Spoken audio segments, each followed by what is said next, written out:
முதல்வர் ஸ்டாலினுடன் சசிகலா அவர்கள் திடீர் சந்திப்பு. திமுக கூட்டணியில் புதிய திருப்பம்.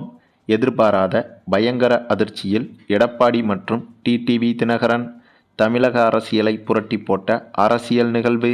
அதாவது சட்டமன்ற தேர்தல் களம் சூடுபிடிக்க தொடங்கியுள்ள நிலையில் அரசியல் கட்சிகள் தங்கள் வேட்பாளர் தேர்வு பணிகளை தீவிரப்படுத்தியுள்ளது. அந்த வரிசையில் தேமுதிகவும் வேட்பாளர் தேர்வு பணிகளை தொடங்கியிருந்தது. இதில்தான் இப்போது மிகப்பெரிய விபரீதம் ஒன்றும் நடந்திருக்கிறது. இதுவரை எந்த ஒரு அரசியல் கட்சிக்கும் இப்படி ஒரு சம்பவம் நடந்ததே கிடையாது என்று கூட சொல்லலாம். ஆமாங்க, தேமுதிக சார்பில் போட்டியிட விரும்புவோருக்கான விருப்ப மனு விநியோகம் தற்போது நடைபெற்று வருகிறது. இருப்பினும் கட்சியின் தலைமை அலுவலகத்தில் நிலவும் சூழல் என்பது சற்று அதிர்ச்சியளிப்பதாகவே இருக்கிறது. தமிழகத்தில் உள்ள 234 தொகுதிகளிலும் போட்டியிட விருப்பமுள்ளவர்களுக்காக விண்ணப்ப படிவங்களை தேமுதிக விநியோகம் செய்யும் பணி கடந்த சில நாட்களாக நடைபெற்று வருகிறது. இன்று இந்த விநியோக பணியின் 4வது நாளாகும். வழக்கமாக தேர்தல் காலங்களில் பரபரப்பாக காணப்படும் தேமுதிக தலைமை அலுவலகம் தற்போது ஆள் நடமாட்டமின்றி வெறிச்சோடி காணப்படுகிறது. முதல் நாள் கூட 2 பேர் மனுக்கள் பெற வந்த நிலையில் இன்று காலை முதல் ஒரு நபர் கூட விருப்ப மனுக்களை பெற்றுச் செல்ல வரவில்லை என்று அங்கிருந்து வரும் தகவல்கள் தெரிவிக்கின்றன.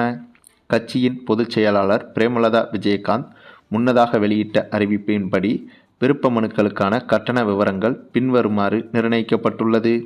பொது தொகுதிகளுக்கு ரூபாய் 15,000, தனி தொகுதிகளுக்கு ரூபாய் 10,000 என அறிவிக்கப்பட்டிருந்தது.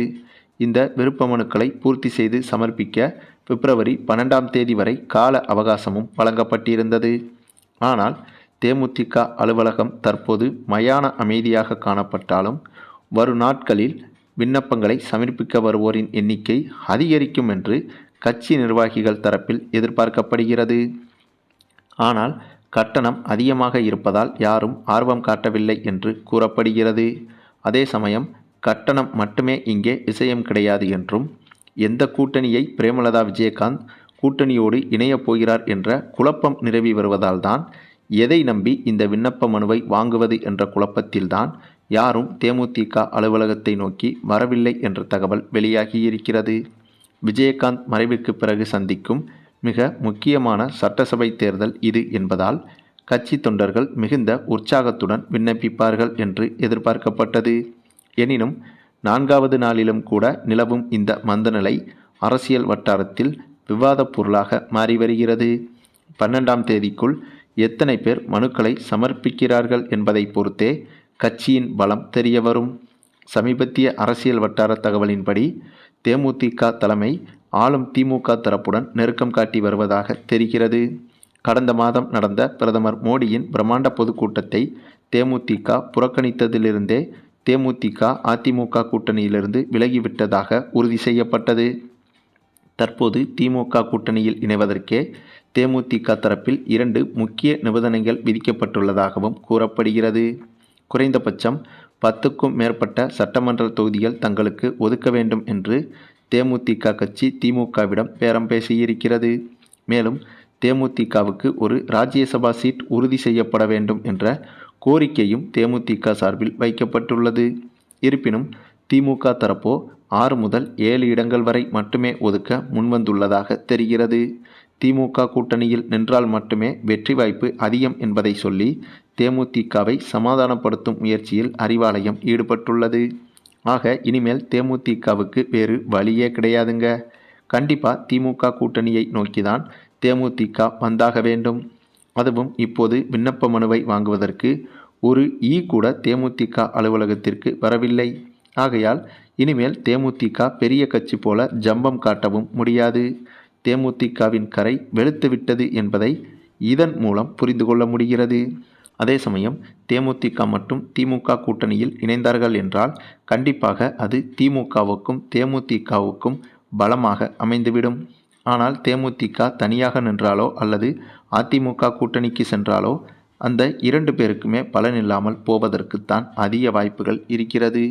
மேலும் இப்படியாக தற்போதைய அரசியல் களத்தில் தேமுதிகவின் இந்த விண்ணப்ப மனு வாங்கும் விஷயம் என்பது மிகப்பெரிய சர்ச்சையை கிளப்பியிருந்தாலும் அதே சமயம் அறிவாலயத்தில் நடந்து கொண்டிருக்கும் மற்றொரு விஷயம் தமிழக அரசியலை புரட்டி போடும் விதமாக மாறியிருக்கிறது. அவங்க திடீரென முதல்வர் ஸ்டாலினை சசிகலா அவர்கள் சந்தித்து பேசி வருவதாக செய்திகள் வெளியாகி வருகிறது. இந்த சந்திப்பு அதிகாரப்பூர்வமாக நடைபெறவில்லை என்றாலும் அதிகாரப்பூர்வமற்ற அளவில் இந்த சந்திப்பு நடைபெற்றதாக தெரிகிறது. அதுவும் சம்பந்தமே இல்லாமல் முதல்வர் ஸ்டாலினை சசிகலா எதற்கு சந்திக்க வேண்டும் என்ற கேள்விதான் மிகப்பெரிய குழப்பமாக இருக்கிறது. ஆனால் அந்த குழப்பத்திற்கு பதிலளிக்கும் விதமாக தற்போது வந்த விளக்கங்கள் என்ன என்று பார்த்தால், சசிகலா அவர்களின் ஆதரவு என்பது இந்த முறை திமுகவுக்கு கொடுக்க இருப்பதாக தெரிகிறது. அதற்கு மிக முக்கிய காரணம், அதிமுக கூட்டணியில் எடப்பாடியும் டிடிவி தினகரனும் இப்போது ஒன்றாக இணைந்துவிட்டனர். இவர்களின் இணைப்பு என்பது அதிமுகவின் நற்பெயரையே கெடுக்கும் அளவுக்கு மாறிவிட்டதாகவே சசிகலா நம்புகிறார்.